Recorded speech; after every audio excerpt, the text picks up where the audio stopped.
일단 청문회에서 여러 가지 새로운 사실들이 드러나지 않았습니까? 특히 임성근 사단장과 관련해서 새롭게 밝혀진 얘기들이 많이 나옵니다. 김건희하고의 또 인연도 지금 드러나고 있지 않습니까? 왜 임성근을 보호하려고 했는가? 이 부분에 좀 초점이 맞춰져야 될 필요가 있습니다.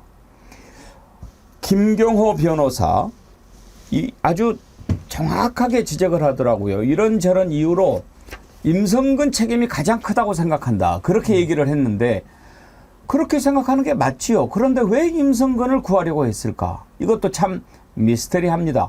일단 김경호 변호사 발언을 한번 들어보죠. 저는 임성근 증인뿐만 아니고 박정훈 대령이 지적한 8명 모두가 각자 고유의 과실이 있는데 어느 한 과실로 고 최혜병의 사망을 바로 설명할 수는 없다. 그러나 그 8명의 과실을 다 합쳐보면 고 최혜병의 사망의 결과를 설명할 수 있다. 이게 바로 대법원의 과실범의 공동정범 이론. 이 이론에 따르면 누구 책임이 제일 큽니까? 본인이 생각하기에. 그것은 바로 호우 피해 복구 작전이라고 생각하고 삽 마대를 들고 갔던 부대에게 아무 준비 없이 실종자 수색 작전으로 방향을 확 틀어버린 임성근 증인의 책임이 가장 크다고 판단합니다. 네. 윤 대통령이 좀 뭐랄까요, 좀 이 참사와 관련된 사후 수습 대책에서 보여주는 일관성이 있잖아요. 예를 들면 그러니까 이태원 참사 같은 경우에도 우리가 아는 대한민국의 정치 로직상 보면 당연히 행안부 장관 물러나야 되고요, 경찰청장 물러나야 되고, 서울경찰청장 구속돼야 되고, 뭐 이런 식으로 이게 딱 우리가 보이는 시나리오인데 그거 안 하잖아요.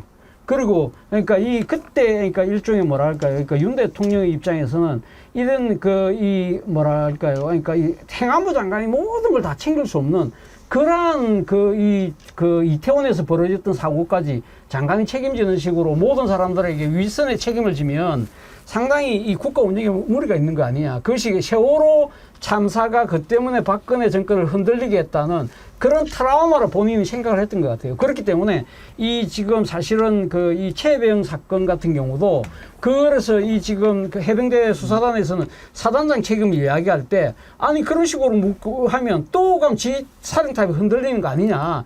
그런 일관성이 첫 번째 있고요. 저는 두 번째가 더 무시할 수 없다는데 개인적인 인연이에요. 결국은 지금 이태원 참사의 지금 책임자가 그럼 만약에 행안부 장관이라고 하면 이상민이잖아요. 이상민하고 두 사람은 아주 특수한 관계잖아요. 그 지금 고등학교 선후배, 대학교 선후배, 그리고 그래서 판사 출신을 또 행안부 장관 하친 경우가 사실 이번 정권이 처음이었거든요. 그런 것도 있고. 그렇다고 한다면 임성근하고 그러면 윤 대통령의 관계는 뭐냐. 사실 사건 초기에 왜 임성근 사단장이 이렇게 끼고 돌까? 이럴 때 제가 봤던 기억으로는 그 언론 보도에 보면 한 달이 건너서 대통령하고 무슨 관계가 있다는 식의 추측 보도가 나온 적이 있습니다. 그래서 이번 그 청문회에서 아까 김경호 변호사인가요? 그래서 국회의원들한테 대신 질문 좀 해주라. 윤 대통령하고 당신하고 무슨 관계가 있는지 여기서 빨리 증언하라고 질문 좀 해주라. 그러니까 그 질문을 했어요. 그러니까 임성근 사단장이 뭐랬냐? 전혀 관계 없다고 그랬거든요. 그래서 이 부분은 정말 파헤쳐 볼 대목인데 저는 사실 윤 대통령이 지금 이태원 참사 처리를 할 때 이상민 장관을 보호하는 그런 일종의 그런 걸 보면 임성근 사단장과도 뭔가 개인적인 인연 때문에 상당히 그러니까 일종의 뭐랄까 보스로서의 뭐랄까 자기 사람 챙기는. 그러니까 지금까지는 그렇게 생각을 했거든요. 이태원 참사 처리하는 과정에서 보여줬던 윤석열 대통령의 태도, 뭐 따박따박 책임을 물어야 한다 그렇게 생각을 했는데 지금 김건희 얘기가 계속 나온단 말이에요. 김윤정 의원님. 그건 지금 뭐 이정호인가? 네.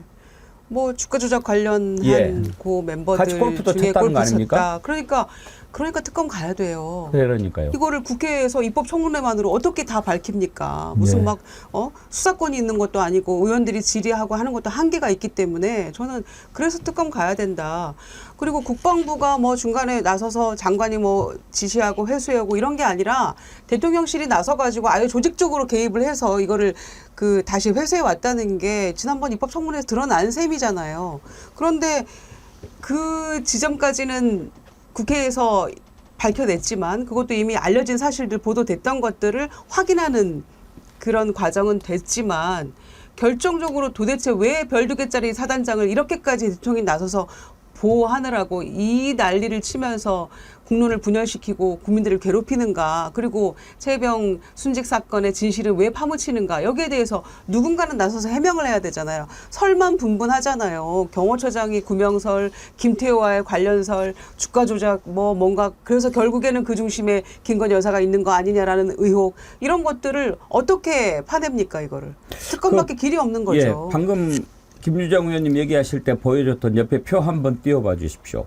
그 표를 보면 조금 파헤쳐 볼 만한 부분이 나오는데 화면에 한번 띄워봐 주세요. 임성근 사단장 옆에 관련된 사람 3사람이 이렇게 나오지 않습니까? 예. 거기에 맨 마지막에 이종호라고 인베스트 회장이 나와요. 바로 그 이종호가 임성근과 골프 멤버였는데 그 이종호가 누구냐면 바로 도이치모터스 주가 조작 의혹의 핵심 당사자인 겁니다. 뭐 8만 쏴드릴까요? 뭐 이렇게 얘기했다는 사람 아닙니까? 이걸 이제 박준택 의원이 제기를 했는데 이걸 보면 이건 뭔가 좀 이번에도 그림자가 어른거린다 하는 그런 느낌이 듭니다. 여러 가지로 항상 우리가 지금 언젠가부터 무슨 뭐 이해할 수 없는 일이 생기면 천공을 떠올리고 또 뭐 말도 안 되는 일이 벌어지면 김건희를 떠올리고 이렇게 됐어요. 그러니까 이거는 한번 좀 깊이 들여다봐야 될 사안이다 이런 생각이 들고요. 임기훈 국방비서관인가요? 뭐 또 물어보니까 대통령 경로했냐? 그 안보라서 얘기 못한다. 그러면서 국방비서관이 하는 얘기는 다 보안과 관련돼 있다. 이런 이야기 했다가 아주 된통 혼났지요. 그거 하고 그 일이 있고 나서 상당히 재미있는 그 만화가 하나 돌아다니길래 여러분과 함께 보고 싶어서 준비했는데 대통령이 안보 얘기하는데 국민들이 생각하는 대통령의 안보 어떤 건지 한번 보여주십시오. 이거예요. 안보입니다. 네? 이게 지금 술병이군요. 그렇지요. 저는 처음에 저걸 보고 그래도 망원경은 거꾸로 안 쓰고 제대로 썼네. 그렇게 생각했거든요. 근데 가만히 들여다봤더니 저게 양주병이더라고요. 안 보입니다. 안보. 아, 참. 오늘 6.25 기념사 했죠? 네. 네. 들을만 했나요? 좀 자세히 내용 못 듣고 왔습니다. 한 가지만 더 짚어볼게요. 지금 김건희법이라는 얘기 들어보셨나요? 이걸 다른 데도 아니고 대통령실에서 낸 자료에 이게 있습니다. 지금 여러 가지 뭐 사례들을 소개하면서 예를 들면 매년 2,000여 통 이상 대통령에게 오던 편지들이 더 이상 오지 않아 역설적으로 주목받은 사례도 있습니다.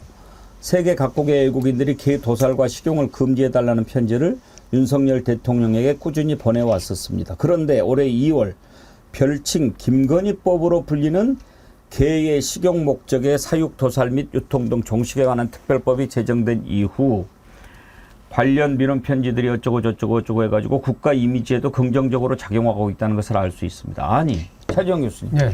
김건희법이라고 그랬나요, 저걸? 뭐 국민의힘의 한 의원이 그런 얘기를 한 적은 그렇죠. 있죠. 그러니까 국민의힘에서 이제 그런 이야기를 했는데요. 사실 저 보도자료가 나온 것이 공교롭게도 사실 그저께인가요? 그러니까 문재인 청와대 때 국민들이 청와대 게시판을 통해서 진정과 민원을 엄청나게 많이 쏟아냈는데 지금 현 대통령실에는 그런 것들이 거의 오지 않는다. 그러니까 수치가 비교된 게 나왔거든요. 그래서 저는 저거 보면서 그 생각이 있어요.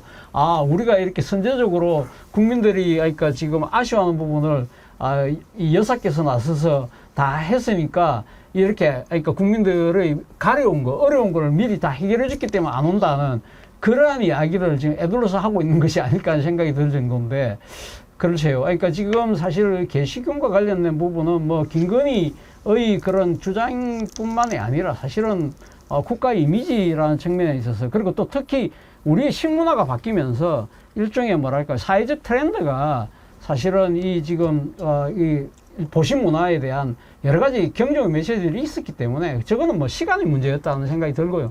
저걸 갖고 지금 현 정권에 대한 국민들의 민원이 줄어든 걸 호도하는 도구로 삼다는 것 자체가 참 좀 안타깝네요. 근데 김유정 의원님, 뻔뻔해도 저렇게 뻔뻔할 수 있습니까? 그러니까요. 국민 제한이 줄었다는 거는 이 정부에 기댈 게 더 이상 희망이 없다. 뭘 얘기해도 소용없다라는 국민들의 어떤 그 불신의 문제라고 저는 생각하거든요. 뭐 얘기해봤자 소용도 없고 이 정권이 뭘 하고 있는지도 보이지 않기 때문에 올릴 필요도 없다라는 생각이 저는 우세했을 거라고 보는데 선제적으로 여사님이 나서셔가지고 저런 문제들을 다 해결해 줬기 때문에 오히려 줄은 거다라고 얘기하는 거는 정말 이건 정신승리거든요. 김건희 씨 나와서 돌아다니는 것만 봐도 국민들이 분통 터진다고 하는 상황이고. 그러니까요. 그러는데 용산에서 김건희법이다라고까지 올리는 자료를 냈다. 지금 그쪽은 그 비위 맞히는 것이 가장 큰 일이라고 생각하는가요? 그러니까 완전히 다른 세상이 돌아가고 있는 것 같아요. 지금 조일출 특보님 뭐 V0 이런 이야기 들어보셨죠? 예. 예. 지금 그런 상황인가요? 예, 그렇다고 봅니다. 어떻게 말 그대로 알아서들 흔들어 주는 거죠. 명칭은 김건희법이 뭡니까? 이명박 정부 때도 그 당시 김윤옥 여사죠.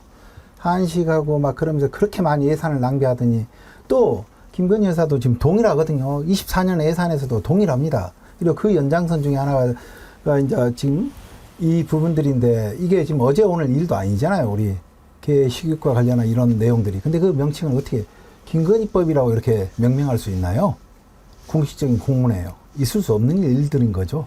국회 홈페이지에 보면 국민동의청원이라는 게 있는데 윤석열 대통령 탄핵을 요구하는 청원에 동의한 사람들이 15만 명 24일 오전 7시 현재 14만 9,509명이면 15만 명 넘어섰을 수도 있겠는데 만약 이게 얼마 이상이 되면 어떻게 해야 되고 이런 게 있나요? 있습니다. 10만 명, 제가 알기로 10만 명입니다. 예, 10만 예. 명이 넘어가면 그러니까 국회 관련 상임위에서 국민청원을 갖고 여기 논의를 하고 뭔가 거기에 대한 일종의 뭐 법이 필요하면 법을 만든다든지 제도가 개선이 필요하면 그런 식으로 관계기관에다가 요청을 하는 그런 부분들이 있기 때문에 아마 지금 그 대통령 탄핵에 대한 문제라고 한다면 이런 부분들에 대해서는 어떠한 구체적으로 범법 사실이 있는지를 아마 따져볼 필요가 있겠죠. 그런 아마 절차가 있을 겁니다. 아니 김건희법이라고 하니까 문득 떠오르는 게 SBS에 출연했던 패널이 예. 김건희 특검법이라고 했다는 말로 징계 먹었잖아요. 여사자 안 붙였다고. 여사자 안 붙였다고. 이놈 그런데 잡아 족쳐야 되겠네. 그러니까요. 저거 족쳐야 되겠는데요. 김건희 여사님 법도 아니고. 그렇죠. 예. 매우 잘못했네요. 아주. 오물풍선에 태워가지고 검사 똥과 함께. 그거 보니까 진짜 놀란 게 기생충이 많이 나왔다는 거 아닙니까? 네. 오물풍선에서. 아이고 참. 예. 하여튼지 특검법을 가지고 이렇게 물타기 하는 것 좀 속아서는 안 되겠다. 그런 생각 드는데 거기에 대해서는 뭐 생각은 하나도 하지 않고 해어환님 김건희법이라 부르고 개소리라 외친다. 손미경님 다 연결이네. 하나 끌어올리면 고구마 주렁주렁 올라오듯 드러나겠네. 한번 지켜봅시다.